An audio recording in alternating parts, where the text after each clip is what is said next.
Thanks, Jim. Yeah. 6 o'clock.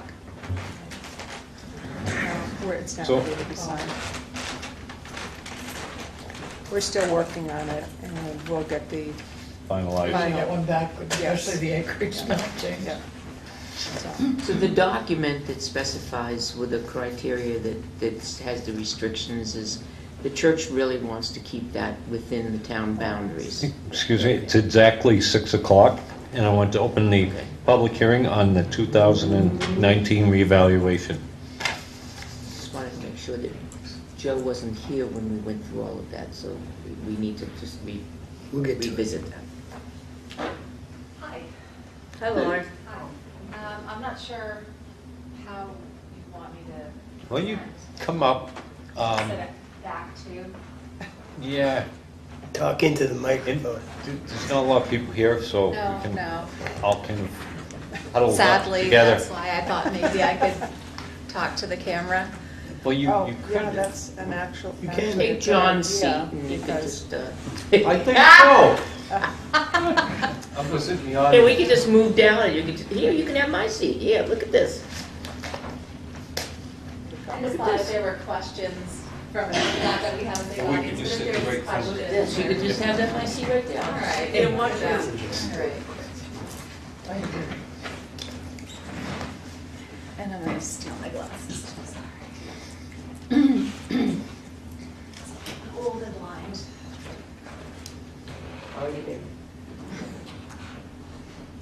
So, I think we did this, this is, am I on and?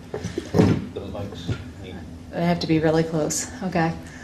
So, we've been your assessor since I think 2006. So we came in following that revaluation that was done by Vision in 2006. So this will be my third update for the town. We updated in 2014, and prior to that we had updated in 2009. So pursuant to state law, we have to bring all property values to market value at least once every 5 years, and 2019 is your assessment review and your statutory requirement to do that. So we're going to be starting that process. What that will entail is first we go out and look at all of the sale properties in town so that we can analyze those transactions and develop base land and building values. Once we develop those base values, then we update our model to reflect that, test it against those sales, and then we go out and we do a field review. And that entails us driving parcel to parcel, reviewing every property in town for consistency to make sure that we've applied those model specifications to everything.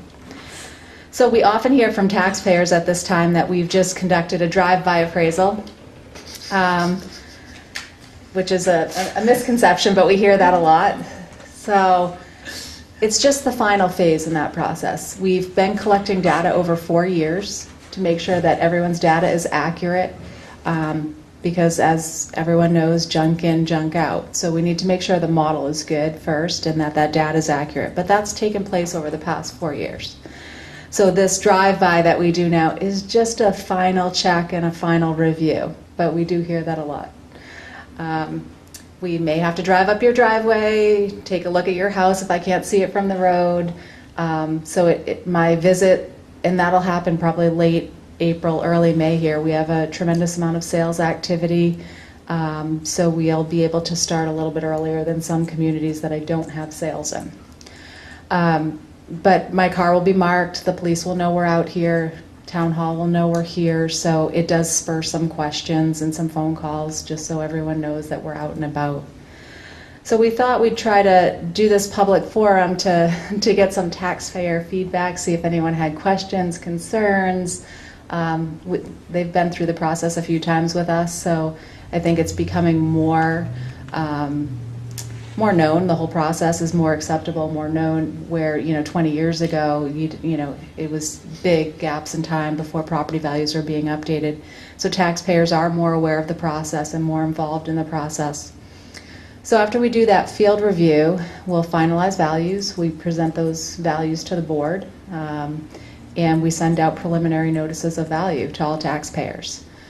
That letter that everyone will get will have their total value on it. It will give them instructions to call and set up an appointment to meet with us if they have questions, concerns, and it'll give them the link to go online and look at their data, look at everybody's data, look at sales. They can do comparable sales search on that. It's just a lot more tools out there now where they can make sure their data is accurate. Probably 10, 15 years ago, taxpayers didn't come in and look at their property record card to make sure their data was accurate. Now that we have these tools available online, people in the 10, 11 o'clock at night can log on and look at the data and make sure that their record is accurate and they're being assessed only for what they have, not for what they don't. That said, if there is an error, call, come in, meet with us. We'll have staff available to run right out and do an inspection at the same time. So if you've taken time off from work to come in and meet with us, we don't want to delay you or set you back and have another appointment later. We'll run right out with you right then, make sure the data is accurate. Once we go through that process, we finalize all those values. We send everybody that was affected by the hearing process a final notice of value. And I say people affected by that because sometimes during that process we might learn something about somebody else's property that causes a change in the assessment. Well, sometimes there's a neighborhood change and you might not have come in for a hearing, but you may get a change in value and you would get a final notice. At that point, we would then turn everything back over to the town, which would include an updated copy of the database, a full set of property record cards, a USPAP report, which is Uniform Standards of Professional Appraisal Practice. It's a mass appraisal report that details everything we've done, soup to nuts, how to understand your property record card, how values were developed, the premise of the whole job. And that's turned over to the town, and it's a pretty thick binder that, again, no one ever looks at, but it's here if you want to look at it. And we also will give it to you on a CD in PDF format so we can put up on the website. The last one's been up on the website since we completed it in 2014. We want to be as transparent as possible, give taxpayers as much information as possible. The more eyes on it, the better. It makes it a better process. And I think it's really been honed over time. So that's our process in a nutshell. There are those who seem to think that assessing is a magic trick, that the assessments are pulled out of thin air. Now I know that's not true, but could you briefly touch over the science behind what you do? Sure. So, there is some experience that comes into that. So I will never say that there's not a little voodoo magic in there. But most of it is objective data that we're analyzing. But we are analyzing the likes and dislikes of buyers and sellers in the market. So something that may appeal to you as a buyer may not appeal to me as a buyer. And so we are putting some magic, so to speak, on that, because people will say, well, perfect example is views. That is my follow-up. And of course it was, Joe. Tax. So a view is definitely in the eye of the beholder. Some people are willing to spend money for a view, some people are not. I've heard the argument that I'm blind and so it doesn't matter to me that there's a beautiful view out there. But we're looking at market value, which is transmissible value, what's somebody willing to buy it for. And we're trying to measure that. And so we've tried to take something like a view that is very subjective, and we're trying to make it a little bit more objective. So what we've done with views is break them down now, and it's gotten better over the years. And what we do is we break it down into 4 categories: subject matter, width of view, distance of view, and the depth of the view. So while we all may look at Mount Kearsarge, if you can just see the treetop over the treetops at, and I can see the full mountain. We can better put factors on that for a value as far as what that view would add to an assessment. And they're all very different based on what we're extracting from the sales of properties that have views on them. So once we've developed base land and building values from market transactions, so say we developed a base land value of, and just for round figures, say 50,000 for an acre of land, and we had a square foot cost of buildings developed at, say, $85 a square foot. So then when we take properties like views or waterfront, we can extract out those base land and building values from their transaction, and what is left over would be attributable to either the view or waterfront or some of those amenities above and beyond that. So there's a science to it. There is a science to it, and all of that information will be available for taxpayer review. All that spreadsheet analysis, all the application afterward as well. So for views, for example, we have pictures in the manual with all those descriptions so that we can see kind of those categories, and you can see the lower value views, for example, tend to be those ones that are very narrow, just a little glimmer of it versus, or maybe obstructed, versus the ones that are panoramic and can see, to Mount Washington, kind of. Not that we have those type of views here, but that's what we would have, and you'd be able to see that with the photographic, as well as all the sales printed on all that information and the analysis that's associated with that. So if those view values change, you'll update our view book? Yeah, the whole manual will be updated. Yeah. Because we used to keep it out for residents who wanted. It is still out. I think Their views. Yeah, absolutely. I have a Doesn't question. your value change during the time of the year? I'm sorry? Won't give you value change potentially during particular times of the year? Not You have necessarily. an unobstructed view in the winter, but a partial or completely obstructed view in the summer. How does that factor in? Generally, we're looking at the effect of the value. We'll be looking at them in the spring, summer. So it won't be full foliage necessarily, but you can see when trees are up. So we don't really want to look at properties that are a winter view, although that could enhance a person's value that if they're trying to market that. But if your view is really only in the winter and it's largely blocked in the summer, we would be considering that in the assessment as well. So some people do have a seasonal view that's largely obstructed, so it would be conditioned down for all those factors. You generally want to be able to enjoy that view in the summer months. And the fact that you can peek at it occasionally in the winter, or it does affect the value.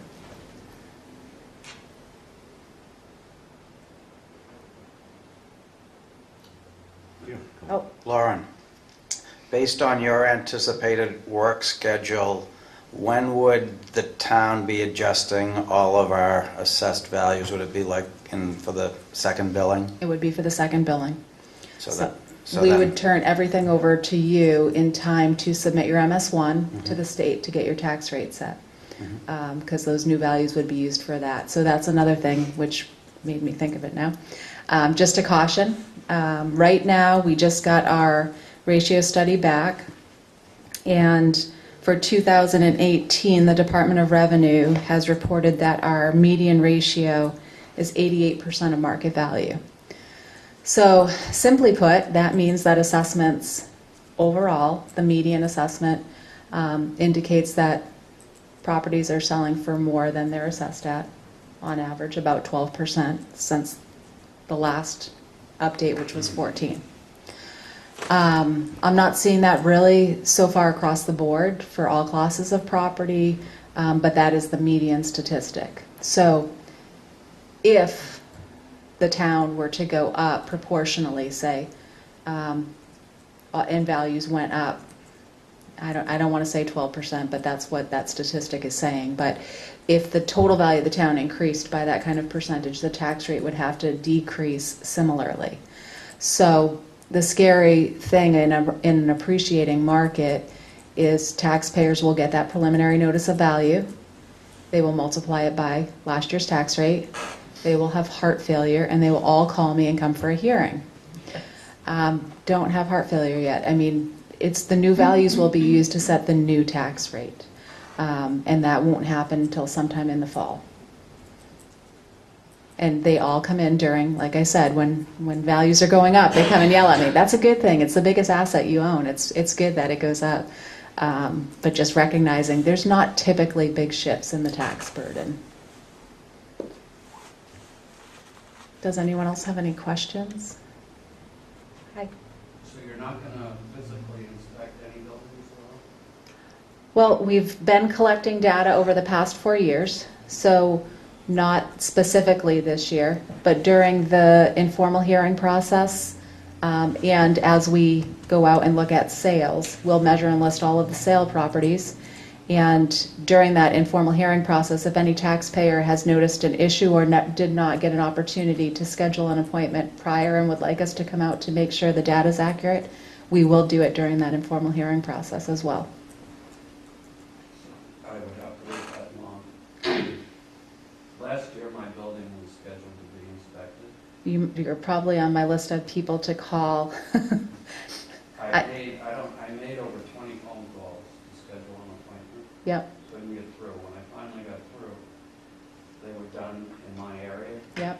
and there's something on my tax card that says I wouldn't allow someone into my house the year before I moved, Okay, and that wasn't the case.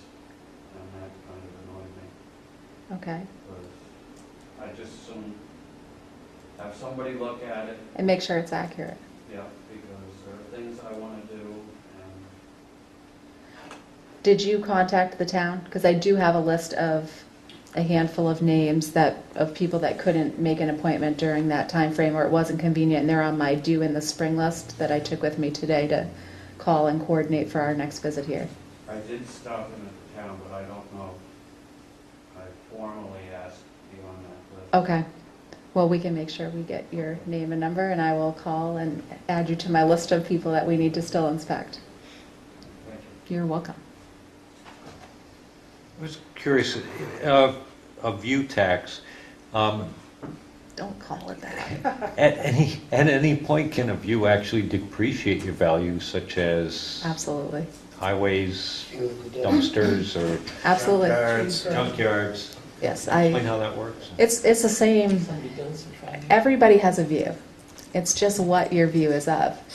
Most people are looking at the cars that drive by, the house across the street, maybe they look at trees across the street, and that would be your typical view. So that's going to be the base for everybody. Then people who live next to a junkyard or wastewater treatment, or something that negatively impacts it, so that if you were trying to sell your property, someone drove by and saw, the junkyard next door, it may impact their decision. Some people may not buy, so it may limit your pool of buyers, but some people may be willing to buy, but at a lower price. So it affects it just the same as looking at a beautiful mountain or the lake. It's just the other direction. And we do recognize that, and we do account for that in our assessments. When you have that kind of negative impact. That's why you put all the groups, industries in the same area. Yeah. Mr. Chairman, Go ahead, Tom. thank you. My name's Tom Damon, I live in California Road. I've never heard of anybody adjusting my view tax all the time that I've lived there. It's always gone up. My view hasn't gotten any better, just gone up. At night, I get light pollution. And in the daytime, I don't have any light pollution. So a zoning bylaw has been passed, we can have lights on 24 hours a day, 7 days a week now. So now there's more light pollution. So is my view tax ever going to go down? No, it's not. I have to pay to look at what God made. That's insanity. I'm not sure that's a question, but I will address it. The question is the view value adjustment. That's my question. I have a view during the day, but at night I have light pollution, which detracts from the view. But my view tax never goes down. One other thing is, My view tax is never delineated on my tax card. How much I'm taxed for my view on my tax card. I don't know how much I'm paying in my view. It's on your property record card. No, it's not. If you are assessed for a view, it's delineated on your property record card. Okay, well, I've looked at it, it's not there. That's all I got. Then maybe you're not assessed for a view. I'll look at that for you. But if your property is assessed with a view, it's a separate line item. We break it out from the land, and it's right on there. You know, It is if I- not a view tax. If I lived in a ship container on my property, and my ship container is assessed for $3,000, and my view tax is $10,000, I might as well walk away. But this is crazy. It can't be so much of a proportion of your total view. I mean, I got 5 acres here. You want to come up and work my land, come up and work it. It takes a lot of time, a lot of effort, and a lot of work. I put a lot of sweat into this place. And I just think the whole concept of a view tax is just stupid. I'll clarify, there is no view tax. Every property has to be assessed at its market value, and there are certain features that affect value. But just like I walk through your house and count your bedrooms and bathrooms, if you wanted to call those a bedroom and bathroom tax,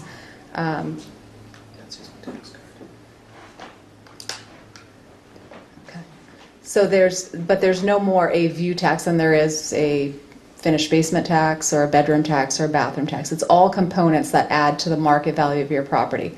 So Gail just pulled up your card for me. Yep. So your view is assessed with a market value separated out in a separate line on your card at $22,500. So I'm assessed $22,500 to look at the mountains. Correct. So if I paint my windows black facing that side, I'm going to reduce my tax burden by $22,000. No, the view is still But there. if I put a tree out there, will that do it? If it's your tree, probably not. Again, that would, you have a view from your property. So if you were to market your property for sale, what could you get on the market? So if I market my property for sale, which I'm going to have to do because I can't afford the taxes in this town, because I'm on a fixed income, I can just say, well, I want X amount of dollars plus $22,000 for the view tax. I can't take the view Well, tax it's not, with me when I leave. it's not plus that. So when for example, you bought your property in 2006, Correct. and on your MLS listing for that property, did it talk about how beautiful the view was from the property? First of all, I saw the property before I was on the MLS list. Okay. So I don't care what was on the MLS. That's 2006. I can't remember it yesterday, let alone.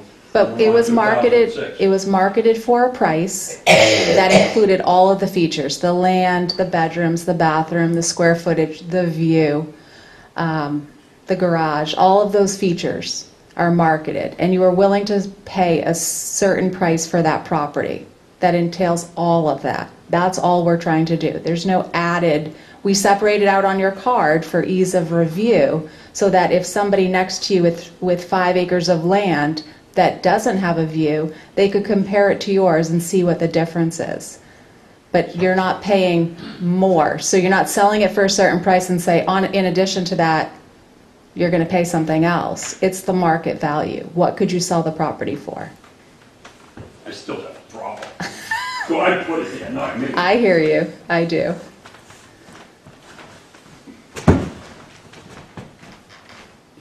Another question I had, so you're going to give people a notice that of their value after you do it. Correct. Will they be able to research and look at, such as like their neighbor's house and what you decided at that time? To see Yes. if they want to challenge it? Because they might say, well, I want to make sure my neighbor's got. Right, and that's clean often, houses. exactly, that's often, people will look at their property, and I've always been similar to this one, or they want to look at the select board, or whatever they want to look at to compare. So that letter will contain the information to give you access to go online and look at that information. Yes, but the updated values, Until the mass upload. right. So right now it's the old, right now it's the old assessments. But the new information will be up there. They'll be able to do comparable sales search. They can look at anybody's property.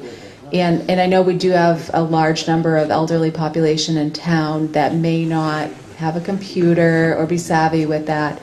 And Town Hall has been wonderful with helping people. The computer that I work on downstairs is available, that people can log on to that.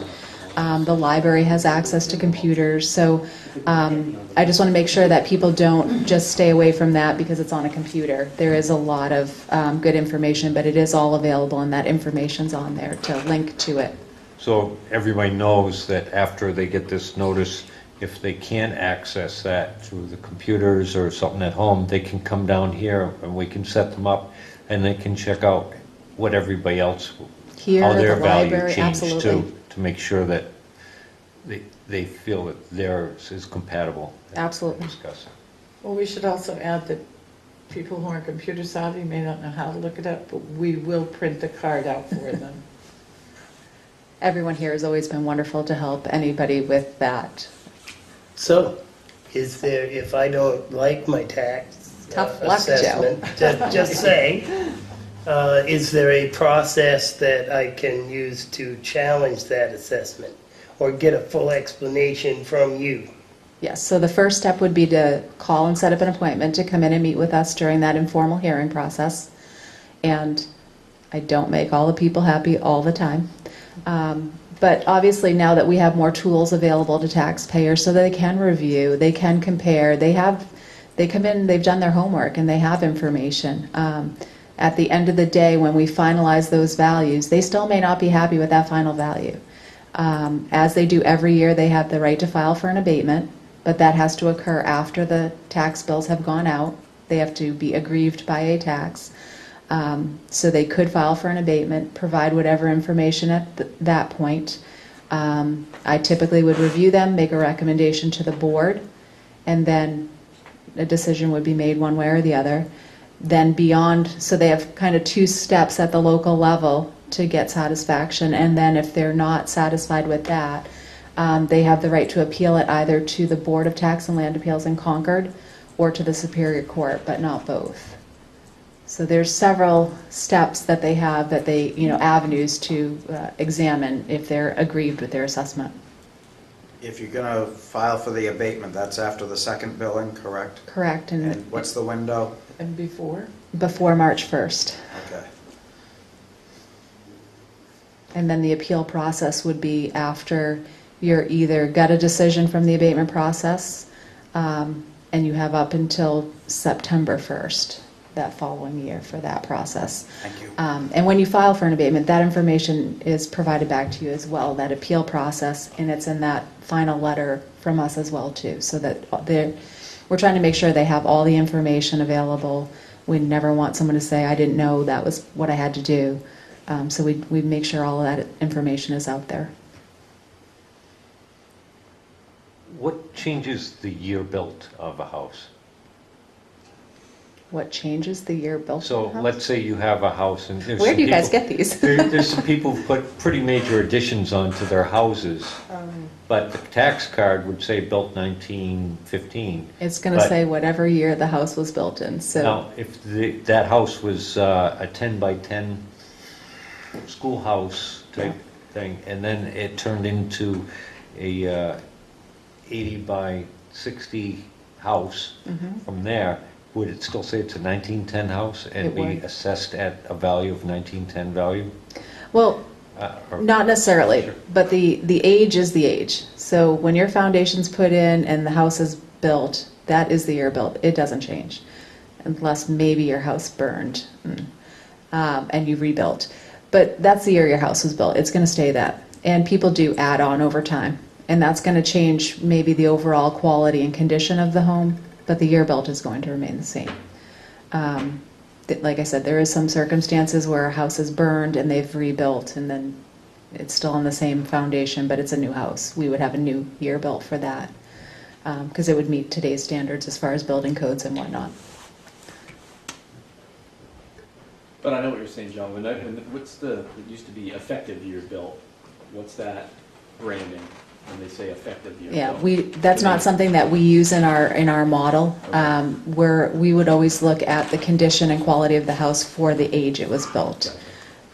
Some other, I think when you had Vision here, that was something they used, was that effective year built. Is that because they guessed if they didn't have data? No, they actually would have the actual age, but they're really applying a real cost model. They're trying to account, you have a building, it has an economic life of, say, 30 years.